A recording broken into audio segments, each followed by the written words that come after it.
guys! Welcome back.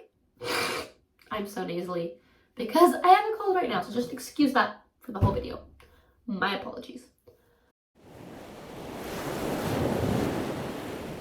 Today I am doing my second video in my Let's Talk Mental Health series. Again, the whole theme of this series is to give you tools that you can immediately implement in your life to make your life better. Today's topic is anxiety do's and don'ts. I feel like a lot of people struggle with feelings of anxiety, even if they're not necessarily an anxious person or somebody who has, diagnosed anxiety. It's still something that's very prevalent in most people's lives. There have been moments in my life when I've had to deal with a lot of anxiety, a lot of stress, and I've come up with a list of around 7 to 8 things that you should and shouldn't do in order to help manage anxiety, reduce the risk of, anxiety attacks, or decrease your feelings of anxiety overall. So number 1, don't overcaffeinate, do drink herbal tea and water. This seems pretty straightforward, but every time I would drink coffee, my heart would start racing, and a lot of the time my body didn't know the difference between heart racing from caffeine and heart racing from anxiety. If you're already feeling anxious that day, the caffeine is just going to speed that along, and it might even cause a full-blown panic attack. Coffee does increase your heart rate, so really reducing your caffeine intake is going to be one of the biggest positive things you can do in your life. If you have drank coffee already that morning and you're fine, and then all of a sudden you feel anxious and you think that coffee might be contributing to it, you can do things like drink water or go on walks to kind of flush out that anxiety. This is, again, a good reason why drinking water is really good for anxiety. It kind of just flushes out all of the sugars and caffeine and toxin that you might have been taking in that day and resets your body. Herbal tea is also really good for self-soothing. Some that I recommend are chamomile, obviously, and passion flower tea, especially. This is a herb that I will stake my life on.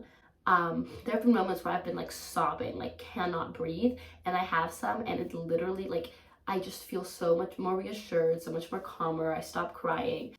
I link down below somewhere where you can buy those if you do want to try that out, because I find it really helpful. Even if you're really caffeine dependent, you can start with just going down to green tea, which has a little bit of caffeine in it, but not so much. Don't skip meals and do eat high protein foods. When we skip meals, our blood sugar drops. While a lot of the time people will say oh, I'm hangry, I'm just hungry, I just need to eat, then I'll be okay, you're so much more cranky and irritable when you're not eating.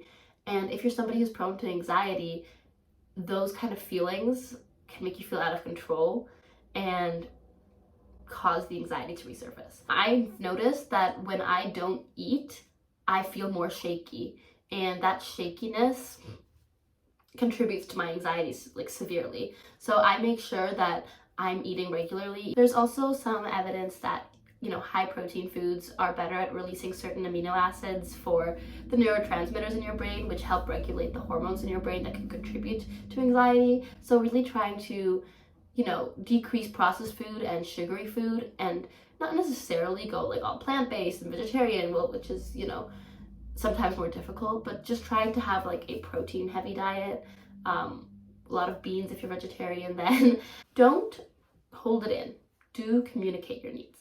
I like to think of anxiety as a lot of worries that are compounding. So if you're worried about one thing and you kind of put it on the back burner and you don't talk about it, that stress from that one thing is going to be there and it's going to be building up.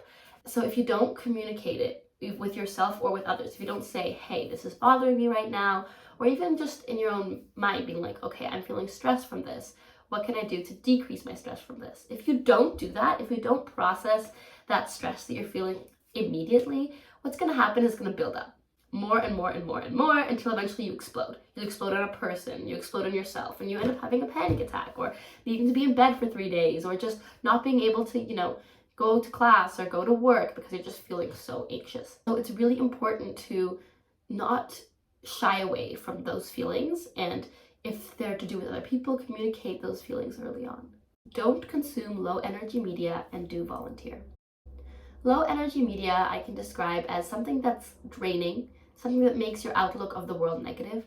A lot of the times we have a tendency to focus our attention on music that kind of has a sadness to it, or movies that don't necessarily have happy endings. And while these are all real feelings and emotions, it kind of makes our perspective of the world darker and dimmer, and our emotional state inside more tumultuous. A lot of the time, it's so prevalent in our lives and we don't even notice it. For example, social media. If you're scrolling on social media and you're seeing women with different body types than you might be internalizing that as a negative, and that's not going to do a lot for you in the long run.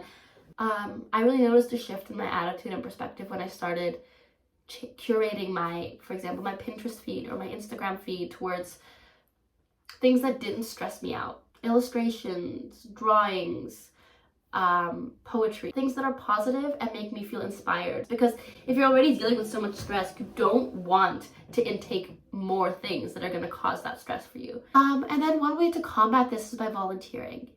A lot of the time when you're anxious or depressed, you just feel overwhelmed and you feel so inside of yourself that every problem feels insurmountable and huge. And when you try volunteering, all of a sudden you're removed from your own life and your own problems, and you're just there to help other people. And while taking care of yourself is important, taking care of others can sometimes remind you of all the goodness in the world and all the care that is needed in the world. That oftentimes helps to relieve stress and relieve anxiety, because you're just taking a minute to step outside of yourself. If you're volunteering for a bigger cause, something you care about, you can also feel like you're part of a community, feel a sense of belonging, and it kind of takes stress away from you, I find. Don't stay out late. Do stretch before bed. One of the biggest things that I find contributes to my anxiety is having a poor sleep schedule. And a poor sleep schedule is reinforced when I plan things in my day until the very last minute. 11 p.m., I'm still planning on doing homework. If you schedule yourself until an hour before you go to bed, you're not going to have any downtime. You're not going to be able to relax, and you'll carry all that stress with you into the next day. Stretching before bed is actually not something I do now, but it is something that I did quite regularly when I was having frequent panic attacks. And I have to say it, like, when I did it, it did help. There's a lot of different stretching techniques that doctors recommend as well that I can link down below for you guys as well. Don't over-exercise and do meditative practices. Exercise is a good thing, don't get me wrong. Exercising is great. When I exercise, the endorphins are rushing, I feel amazing, I feel like I'm ready to take on the world. However, over-exercising and pushing yourself, vigorous exercising, especially vigorous cardio, can sometimes cause your blood pressure to just spike, heart rate to just beat. It's the same effect as caffeine. If you're having an anxious day while going on a walk or doing some exercise, might be able to use that anxious energy and dispel it. Increasingly getting your heart rate up and not giving yourself a break and using exercise as your only coping mechanism can be dangerous. Meditative practices, on the other hand, are designed to kind of target the source of anxiety, target the overthinking and the catastrophizing. Anxiety has to do with nerves, right? And your nervous system, when that is being regulated, you're less likely to get stressed, you're less likely to get anxious, and your body is just able to handle stress better. So meditative practices like meditation, yoga, being in nature, painting, anything that kind of slows down your thought process and slows your thoughts, you will just become less susceptible to anxiety in general. And my last tip, which might seem ridiculous, but I think is so important, don't self-medicate, do call your doctor. The amount of people that I know that will deal with depression and anxiety by abusing substances, by trying to tell themselves that it's fine, it's not a big of a deal. Like, all of those mindsets and beliefs makes you so much more susceptible to addiction, to dependency. There are medications in place, and doctors will give those to you if you have need for it. And then you might be thinking, well, what if I don't have need? It can't hurt to try. Most of the time, people do need it. If you're questioning if you need it, there's a high chance that you need it. A lot of the people that I know that are on medication have told me how much it has changed their lives, how that is the one tip they tell people who are going through rough bouts of anxiety. And that sounds really cliche and kind of like, wow, a one pill fix all situation. It's not, but it does help. I'm not gonna sit here and be like, oh, well, you take the pills and everything goes away, but I'm also not gonna be like, it doesn't help and, oh, you can do without it. Sometimes you need it. Medication exists because sometimes you need it, and there's no shame in it, and it is a really, really helpful tool. Just as these other coping mechanisms are tools, it is a helpful tool. So I implore you, if you are using substances or using other techniques to manage your anxiety, there is a better technique. You should never have to resort to trying to manage your anxiety with the substances on your own. Those are some of my tips. A lot of those are from personal lived experience, from friends who've gone through things that are similar. I also did a lot of research to make sure that everything that I'm saying is credible and it's not like just my own opinions.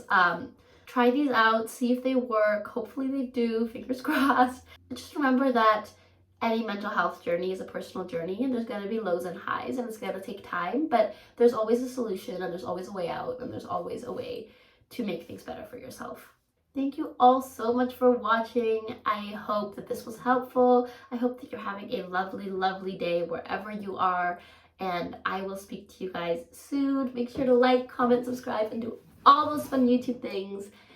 Bye-bye.